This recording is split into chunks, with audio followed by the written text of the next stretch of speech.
Bukod sa wellness at livelihood activity, dapat din daw tutukan ang psychological intervention ng mga sumusukong drug suspect.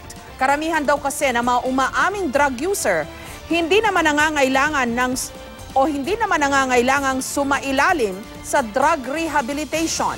Live mula sa Quezon City, may report si Dano Tingkungko. Dano?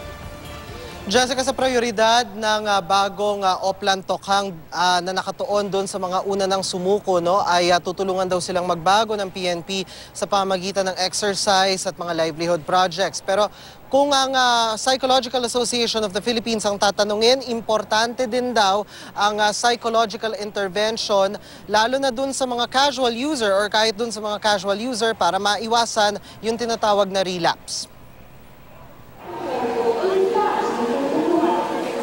Sa tala ng PNP mula July 1, 2016 hanggang itigil ang Oplan Tokhang noong January 30, nasa halos 1.2 million na ang sumuko. 1.1 million mahigit ang users, 79,000 mahigit ang mga umaming tulak.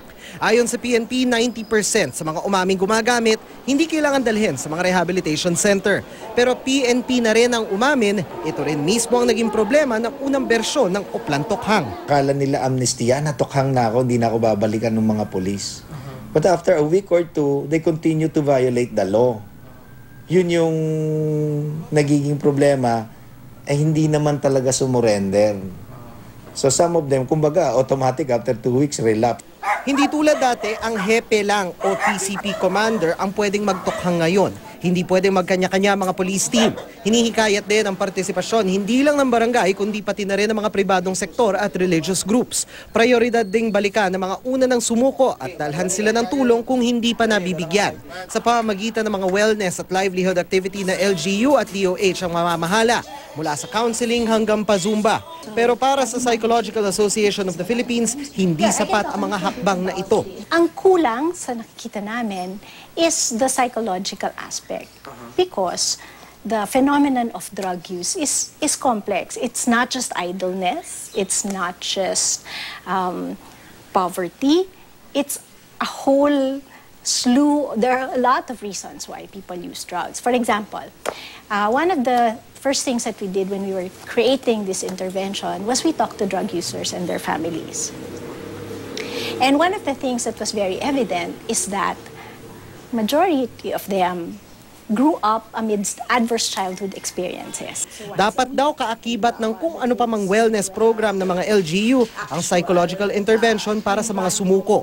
Kaya bumuo ang PAP ng isang module para sa mga LGU, hindi lang para sa mga gustong umalpas sa droga, kundi para sa mga pamilya rin. May 12 modules para sa drug user, mula sa kaalaman sa droga, sa kahalagahan ng pagbabago, pag-iwas sa tukso, pagpapatatag sa sarili at pagtanggi, hanggang sa pagtugon sa mga negatibong emosyong nagtutulak sa pagdroga. May 3 modules naman para sa pamilya patungkol sa pag-unawa at pagharap sa problema. Para sa PAP, ang unang hakbang sa walang bawi ang pagbabago, ang pagtanggal sa stigma sa paggamit ng droga. The law is very stringent nga sa mere drug use, no matter kung minsan lang siya gumamit, makikriminalize na. So parang it's this whole effort has become about witch hunting and demonizing, drug use. The thing is, not all people who have used drugs become addicts, right? And not all addicts do criminal acts. But there's this tendency to lump everyone in the same black box. Pero paglilinaw ni Dr. Regina Echanova, tama lang daw na gamitan ng kamay na bakalang pagputol sa supply ng droga sa bansa. Jessica, counseling ang format ng module na aktibo na raw ngayon sa Quezon City at Caloocan. Bale, sa itong 2-hour session, 1 to 2 times a week, na may tagal na mula 6 weeks hanggang 12 weeks. Sabi sa atin ng Psychological Association of the Philippines, nakikipag-ugnayan na raw sila ngayon sa DILG para madala yung programa sa buong bansa, lalo na dun sa mga lugar at lalo na dun sa demographic na hindi naman talaga nangangailangan ng rehabilitation sa rehabilitation center, Jessica. Ano ba ang success rate o success ratio, ika nga, Dano, ng mga drug user na ipinapasok sa rehab? Ilang percent yung successful yung kanilang rehab at hindi na nagiging recidivist o yung di na bumabalik pa sa masamang bisyo? Dano? Jessica, dun sa mga nakaraan nating coverage, no, at nakaraan nating mga interview sa rehabilitation center, dalawa yon, no, yung isa dito sa May Quezon City, yung isa naman dun sa Bicutan. Ang sinasabi nila, mataas naman yung success rate ng rehabilitation. Siguro mga nasa 80 to 90%. At yung mga bumabalik lang, yung mga nagre-relapse, ito yung mga hindi natutukan or ito talaga yung mga, kumbaga, hindi nailubos yung mismong rehabilitation program. At yun din yung lumabas dun sa isang pag-aaral din na sinasite ng Psychological Association of the Philippines na parang ang trato kasi nila dun sa drug problem ay isa itong parang chronic condition na kailangan talagang tutukan every step of the way kahit tapos na yung program. So kapag bigla ang tumigil, nagkakaroon ng parang 50% success rate. So kailangan daw talagang tutukan ito sa pamagitan ng psychological intervention. Sa hanay naman ng pulis, no, yun din yung inaaral nila ngayon at yun din yung gusto nilang makita dun sa kanilang programa ngayon sa bagong bihis na Oplan Tokhang, Jessica. Kasi naririnig naman natin ang plano ng gobyerno na magkaroon talaga ng rehabilitation center. Pero naalala ko rin yung mga binabanggit ni President Duterte mismo, no, na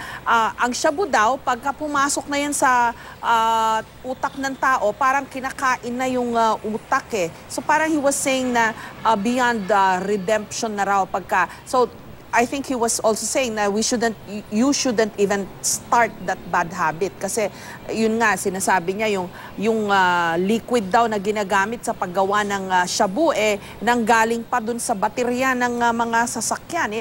It's that toxic and lethal, 'di ba? So paano ba? Ano bang tamang pananaw dito from the perspective ng mga psychologist, Dano?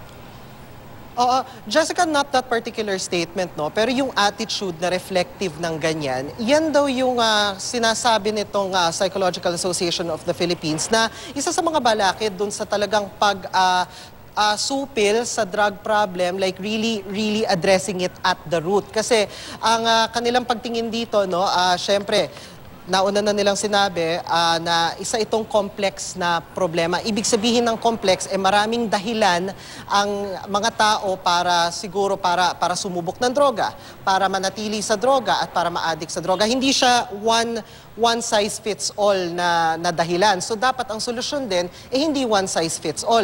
Ang tinitingnan nila yung drug problem na parang isang bad decision dahil yung parang lumalabas dun sa kanilang mga pag-aaral, karamihan nga dun sa mga nalululong sa droga, galing nga dun sa adversarial circumstances. So pwedeng domestic violence, pwedeng yung environment mismo, violente. So nai-impair yung decision-making process nila na pwede naman talagang mabago.